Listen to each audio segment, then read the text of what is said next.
Abonnez-vous et cliquez aussi sur la petite cloche de notification pour ne rien rater de nos prochaines vidéos. N'oubliez pas de partager aussi la vidéo et de la liker. Afrique N24. L'émouvante lettre ouverte d'un citoyen togolais à Fort Gnassingbé.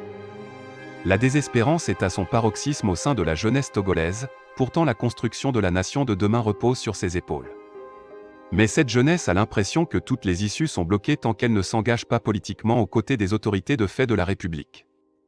Résister, c'est voir ses affaires péricliter ou soit contraint à l'exil. Face à cette situation, et à l'occasion de la célébration de la fête de l'indépendance du Togo, un jeune Togolais a interpellé Fort Gnassingbé. Les mots sont bien choisis, ils donnent la chair de poule et décrivent bien ce que vivent les jeunes Togolais qui n'ont pour seule ambition que de servir leur pays et contribuer à son développement sans parti pris. Voici l'intégralité de la lettre adressée à Fort Gnassingbé. Monsieur le Président, je fais partie d'une génération de jeunes gens qui ont compris que c'est seul par le travail et encore le travail galvanisé par un sens poussé de patriotisme, que nous pouvons contribuer à hisser haut le drapeau de notre nation dont vous êtes le président. En ce jour où notre pays célèbre ses 62 bougies d'indépendance, j'ai bien souhaité vous adresser ces mots teints d'une grande émotion. Je vais oser parler au nom de notre génération, celle-là qui se bat pour ce pays. Monsieur le Président, nous n'allons pas tout de suite jeter du dévolu sur vos initiatives. Nous osons croire que vous êtes assez responsable pour prendre conscience de cette lourde responsabilité qu'est de diriger toute une nation. Déjà chef d'une jeune entreprise, j'éprouve beaucoup de difficultés à conjuguer mes efforts pour mettre chacun dans un climat adéquat. Mais vous avez à diriger toute une machine d'entreprise, un pays. Et justement, parlant d'entreprise, vous avez offert une grande plage aux jeunes afin qu'une bonne part des marchés leur soit accordée. Vous avez aussi entrepris des démarches pour faciliter la création des entreprises. De belles initiatives. C'est notamment grâce à cette réforme que j'ai pu créer mon entreprise en 2018.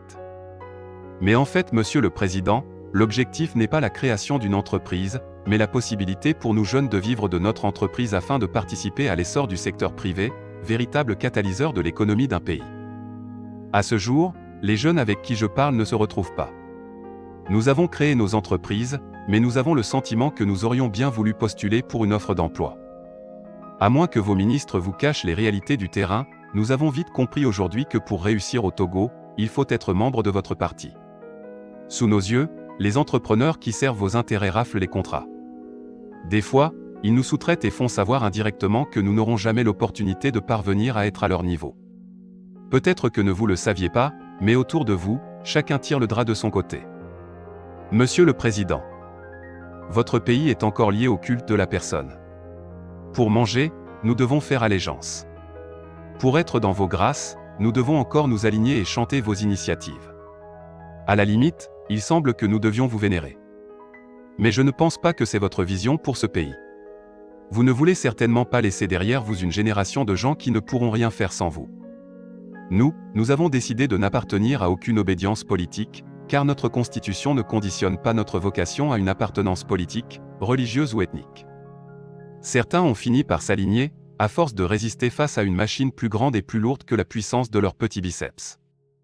C'est avec peine et le cœur gros que nous vivons ces heures de célébration. Certains aiment bien ce pays, mais ils l'aiment depuis d'autres pays car essoufflés sur leur terre natale. Chaque jour, des Togolais quittent ce pays. Pas plus tard que 2 jours de cela, je lisais un post sur Facebook. Un jeune Togolais vivant sûrement à l'étranger disait que les jeunes Togolais réussissent mieux à l'extérieur que dans leur pays.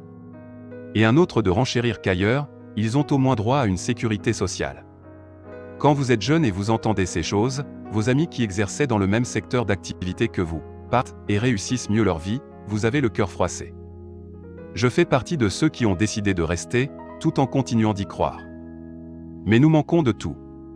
Les comptes de nos entreprises n'existent que de nom, ils sont vides. Nous devons faire des prêts ridicules allant de 2 000 à 50 000 pour prendre soin de nos familles. Et pourtant, chaque jour nous partons au boulot le matin et ne rentrons qu'à la nuit tombante. Je doute fort que vos enfants et nos enfants aient les mêmes défis à relever. Jamais ils n'iront à l'école à pied, ils iront dans les pays de leurs rêves pour les vacances. Et s'ils tombent malades, un docteur est dépêché à leur chevet, mais les nôtres peuvent mourir pour les besoins ridicules. Monsieur le Président, qu'avons-nous fait pour mériter cela?